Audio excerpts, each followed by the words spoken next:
بسم اللہ الرحمن الرحیم۔ السلام علیکم ورحمۃ اللہ وبرکاتہ۔ عزیز طلباء کرام، امید ہے کہ اب تمام احباب خیر و عافیت سے ہوں گے۔ آج کا سبق نمبر 79 اور اس میں آج ہم ایک باب تو مکمل کریں گے اور دوسرے باب کے نصف تک جائیں گے۔ باب الفوات یہ ہم پڑھیں گے اور باب الحدی کا کچھ حصہ پڑھیں گے۔ باب الفوات کا کیا مطلب ہے؟ یعنی اگر آپ سے کسی بھی وجہ سے حج فوت ہو گیا، حج کے لیے آپ تشریف لے گئے تھے، وہاں پہ آپ سے مثلا وقوف عرفہ کے اندر وقوف آپ نہیں کر سکے اور اس کی وجہ سے آپ سے ظاہر ہے کہ وقوف عرفہ نہیں کیا تو پھر حج فوت ہو جاتا ہے۔ تو یا اس طریقے سے کسی اور وجہ سے آپ سے حج فوت ہو گیا ہے، احرام آپ نے باندھا ہوا ہے لیکن حج فوت ہو گیا، جس طریقے سے ابھی ہم نے باب الاحصار کے اندر بھی پڑھا ہے، تو اب آپ کیا کریں گے؟ ظاہر ہے کہ اس وقت تو حج فوت ہو گیا، اب آئندہ سال آپ نے ہی اس کی قضا کرنی ہے، فوراً تو بھی کچھ نہیں کر سکتے، تو احرام سے آپ نے نکلنا ہے۔ تو باب الاحصار کے اندر تو یہ تھا کہ آپ حرم یا حرم سے باہر ہیں اور آپ طواف اور سعی نہیں کر سکتے، کہ جس کی وجہ سے آپ وہ کر کے احرام سے نکلیں، جبکہ یہاں پر جو باب الفوات اس میں یہ والی صورت آئے گی کہ آپ وہاں موجود ہیں، آپ طواف کر سکتے ہیں، آپ سعی کر سکتے ہیں، لیکن کسی وجہ سے وقوف عرفہ نہیں ہو سکا تو اس کی وجہ سے آپ کا حج فوت ہو گیا۔ اب آپ نے اس کو احرام سے آپ نے نکلنا ہے اور نکلنا آپ کے اوپر ضروری ہے۔ ظاہر ہے کہ آپ پورا سال تو احرام کی حالت میں نہیں رہ سکتے، اگر رہیں گے بھی تو یہ والا احرام آئندہ سال کافی بھی نہیں ہوگا، نیا احرام باندھنا ہوگا۔ تو اب اس احرام سے نکلنے کے لیے آپ نے کچھ کرنا ہوگا، تو وہ طریقہ انشاءاللہ ہم سیکھیں گے۔ پھر عمرہ کی بات آئے گی کہ اگر عمرہ ہو جائے تو عمرہ تو ظاہر ہے کہ اگر فوت ہو بھی جاتا ہے تو اس کے لیے کوئی وقت تو نہیں ہے، صرف ایام النحر اور ایام تشریق کے علاوہ عمرہ تو یوم عرفہ کے علاوہ جن میں حج کے دن ہوتے ہیں، اور وہ حج کے دنوں کے لیے ہی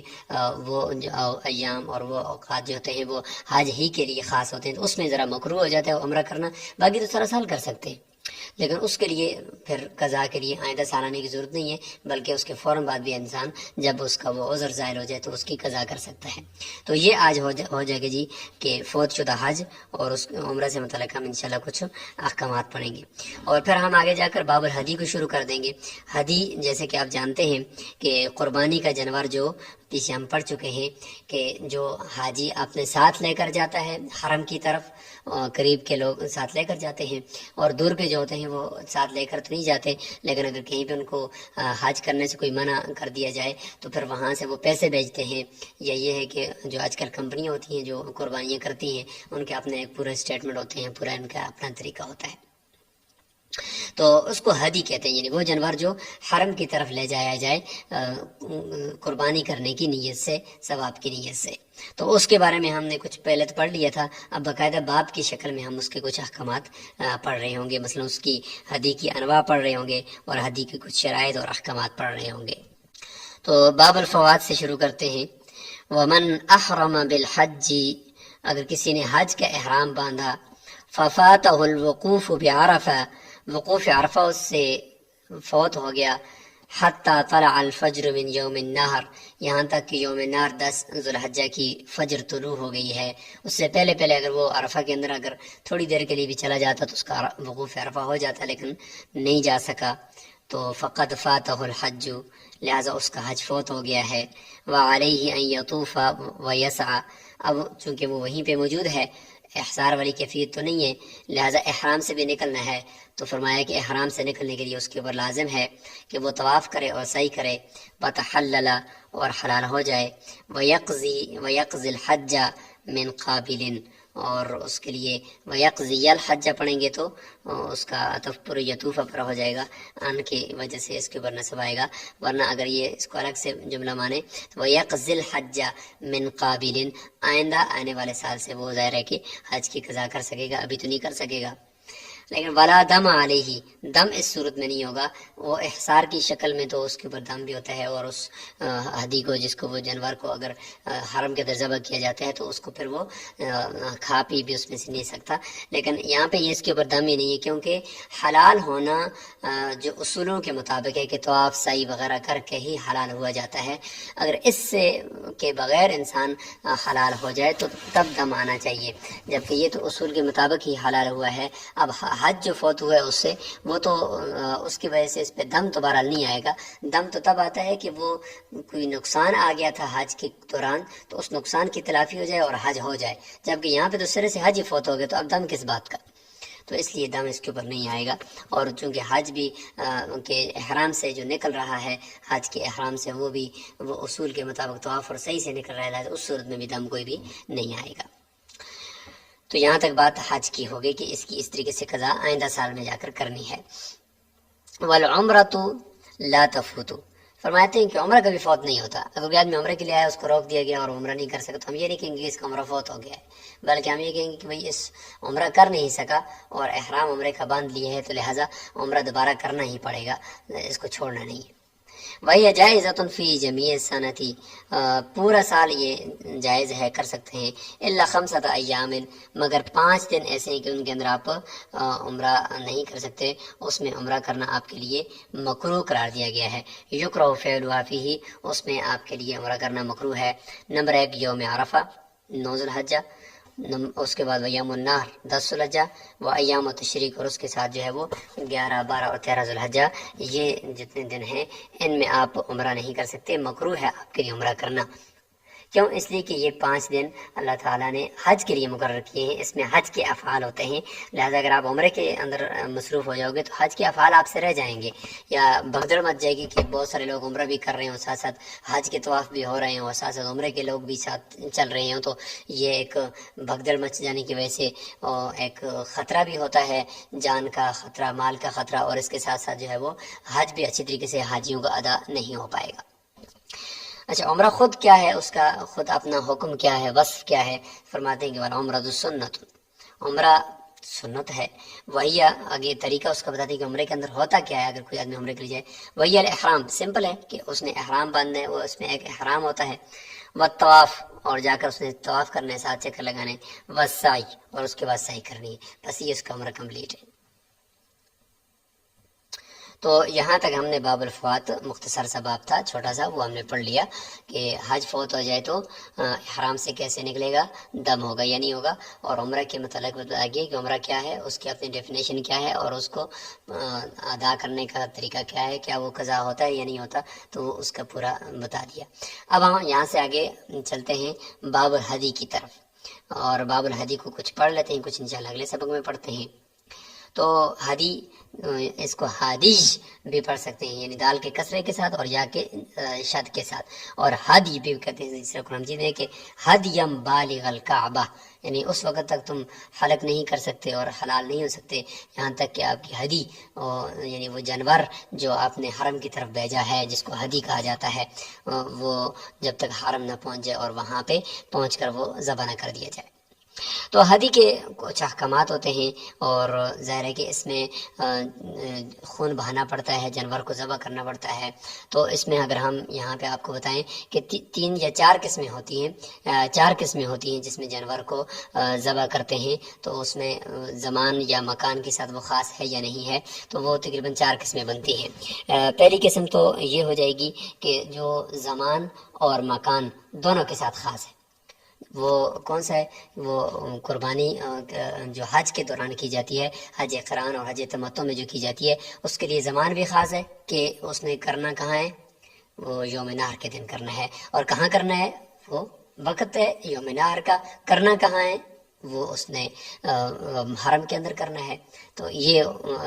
حج قران کی اور حج تمتع کی جو ہوتی ہے حدی، اس کے لیے زمان اور مکان دونوں خاص ہو جائیں گے. اور دوسرا یہ ہو جائے گا کہ صرف اس کے ساتھ مکان تو خاص ہے لیکن زمان خاص نہیں ہے. مثال کے طور پر اس کی مثال یہ ہو سکتی ہے کہ مکان تو خاص ہے لیکن وہ زمان خاص نہیں ہے. جیسے کہ جنایات کا دام ہے، پیچھے ہم نے جنایات پڑھی ایک تفصیل کے ساتھ. تو وہ جہاں پہ اس نے مطلب جنایات کی تو حرم کے اندر ذبح کرنی ہے، چاہے وہ جس وقت بھی کرے، لیکن کرنی حرم کے اندر. تو مکان خاص ہے، زمان خاص نہیں ہے. اور یہ ہو گیا دوسری قسم. اور تیسری قسم یہ ہو جائے گی کہ جو زمانے کے ساتھ خاص ہے لیکن مکان کے ساتھ خاص نہیں ہے. وہ قربانی ہے جی. قربانی دیکھیں زمانے کے ساتھ خاص ہے کہ آپ نے یوم النحر 10 ذوالحجہ کو 11 اور 12 ذوالحجہ کو کرنی ہے، لیکن دنیا کے کسی کونے میں بھی کریں قربانی آپ پہ واجب ہے تو آپ وہاں پہ کر سکتے ہیں. اور چوتھا ہوتا ہے کہ جو نہ زمانے کے ساتھ خاص ہے اور نہ ہی کسی مکان کے ساتھ خاص ہے، وہ نظر ہے کہ مثلا آپ نے کوئی نظر مانی ہوئی ہے تو ضروری نہیں ہے کہ وہ جس زمانے کے اندر مانی ہے آپ نے اسی میں ہی آپ کریں، یہ طرفین کے نزدیک، اور یا جس جگہ کے اندر آپ نے مانی ہے تو اس جگہ میں آپ کریں. تو بہرحال خلاصے کے طور پر یہ ہو گیا کہ خون جتنا بھی جانوروں کا بہا جاتا ہے قربانی کی جاتی ہے تو اس کی یہ 4 قسمیں ہوتی ہیں.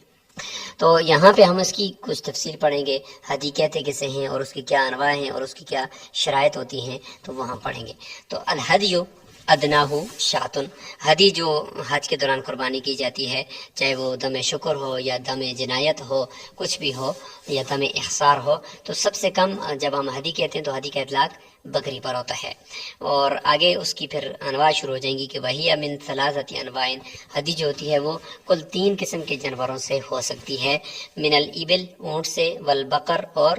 گائے بھینس سے، والغنم اور بھیڑ یا بکری سے. یجزیو فی ذالک کلہ، ان سب میں سے ہر ایک سے کافی ہو جائے گا الثنیو ثنی، فصاعدا یا اس سے زیادہ عمر کا. ثنی کسے کہتے ہیں؟ ثنی جو ہوتا ہے آپ یاد رکھیں، بقر میں یعنی گائے اور بھینس میں ثنی وہ 2 سال کا پورا ہو کر تیسرے سال میں چلنے والا، اور جو اونٹ ہے اس میں جو ثنی ہوتا ہے وہ 5 سال کا پورا ہو کر 6 سال میں چلنے والا، اور بکری کے اندر جو یا بھیڑ کے اندر جو ہوتا ہے وہ 1 سال مکمل اور دوسرے سال میں چلنے والی بھیڑ یا بکری شمار ہوتی ہے. اس کو ثنی کہتے ہیں. اس سے کم جائز نہیں ہوگا. الا من الضأن، الا یہ کہ بھیڑ یا دمبا یا بھیڑ کا بچہ اتنا موٹا ہے کہ وہ 6 مہینے کا ہے تو اس میں جزع اس کو کہا جاتا ہے. تو کہتے ہیں کہ وہ 6 مہینے کا اتنا لگتا ہے کہ وہ سال کے برابر کے ساتھ لگتا ہے تو پھر وہ بھی چل جائے گا. فإن الجزع منه يجزئ فيه، اس میں جزع یعنی اتنا موٹا تازہ ہو کہ وہ 1 سال کا لگے تو وہ بھی چل سکتا ہے. ولا يجوز في الهدي مقطوع الاذن، آگے اس ہدی کے کچھ احکامات بیان ہو رہے ہیں کہ کون سا جانور آپ قربان کر سکیں گے، کون سا نہیں کر سکیں گے. تو کہتے ہیں کہ اس میں کان کٹا ہوا، ولا اکثرها، یا کان کا اکثر حصہ کٹا ہوا ہو تو یہ درست اس کی قربانی نہیں ہے، کیونکہ عیب ہے. عیب والا جانور جو ہے اللہ کے راستے میں نہیں چل سکتا. اب اس میں یہ ہے کہ کان کے 3 حصے اگر آپ کریں تو اس میں سے اگر 1 حصہ یا اس سے زیادہ کٹا ہوا ہے، یعنی 1 حصے سے اگر کم کٹا ہوا ہے تو پھر تو چل جائے گا، یا 1 حصہ کٹا ہوا ہے 2 حصے باقی پھر بھی چل جائے گا، اور اگر 1 حصے سے زیادہ کٹا ہوا ہے تو پھر نہیں چلے گا، پھر اس کی قربانی درست نہیں ہوگی. اس لیے فرمایا کہ کان کٹا ہوا ہے یا کان کا جو ہے وہ 1/3 حصے سے زیادہ کٹا ہوا ہے، یا کان کا اکثر حصہ جنہوں نے لکھا ہے تو مطلب یہ کہ اگر اس کے 3 حصے کریں اس میں سے اکثر حصہ اگر کٹا ہوا ہے، لہذا اگر ثلث سے زیادہ کٹا ہوا ہوگا تو ہم اس کو اکثر ہی میں شمار کریں گے قربانی کے حق میں. ولا مقطوع الذنب، اس طریقے سے دم کا بھی یہ مسئلہ ہے کہ دم کٹا ہوا ہے تو 3 حصے دموں میں سے اگر 1 حصہ کٹا ہوا ہے 2 حصے باقی تو قربانی درست ہے. اگر 1 حصے سے بھی زیادہ کٹا ہوا ہے، نصف کے قریب کٹا ہوا ہے یا نصف کٹا ہوا ہے یا زیادہ کٹا ہوا ہے تو پھر اس کی قربانی درست نہیں ہوگی. ولا مقطوع الید، اگلے 2 جو اس کے پاؤں ہوتے اس کو ید کہا جاتا ہے، ان میں سے اگر کوئی کٹا ہوا ہے تو پھر بھی قربانی درست نہیں ہوگی. ولا رجل، یا پچھلی 2 جو ٹانگیں ہیں ان میں سے اگر کوئی کٹی ہوئی ہے تو پھر بھی اس کی قربانی درست نہیں ہوگی. مطلب یہ ہے کہ یہ عیب شمار کیے جا رہے ہیں کہ یہ عیبوں والی ہدی جس طریقے سے قربانی کے مسائل میں ہم پڑھتے ہیں اور آگے انشاءاللہ آئے گا بھی کہ جس طریقے سے اس کی قربانی جانور کی درست نہیں ہوتی تو یہاں پر ہدی کے اندر بھی یہی مسائل ہیں. اور اسی طریقے سے کہتے ہیں کہ جو جائز نہیں ہے ولا ذاہبۃ العین، اور اس کی قربانی بھی جائز نہیں ہے کہ جو آنکھ جس کی روشنی آنکھ کی چلی گئی ہو اور اس جانور کو کچھ نظر نہ آ رہا ہو تو اس کی قربانی بھی درست نہیں ہے.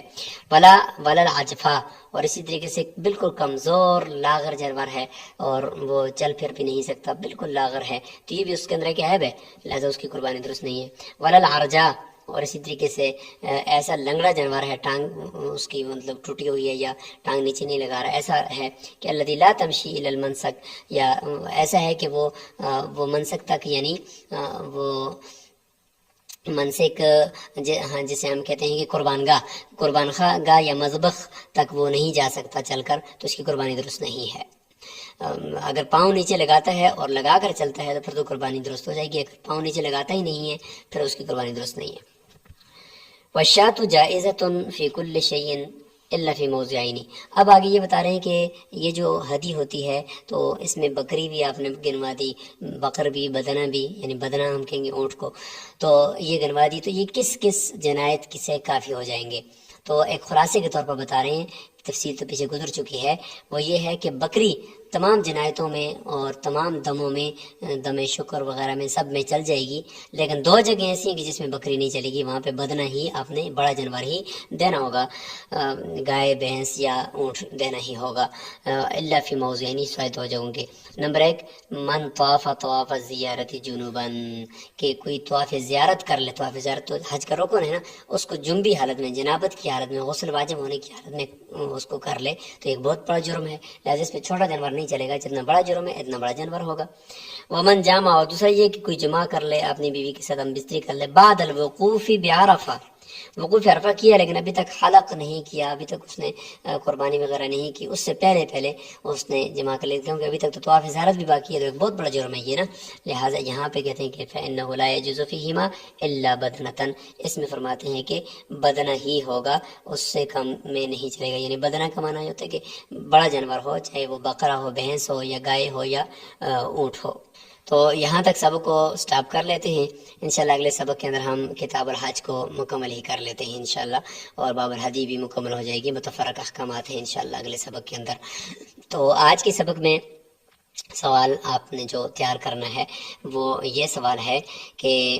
حج اگر فوت ہو جاتا ہے تو انسان نے احرام سے کیسے نکلنا ہے، اور اس کی قضاء کا طریقہ کیا ہے، اور عمرہ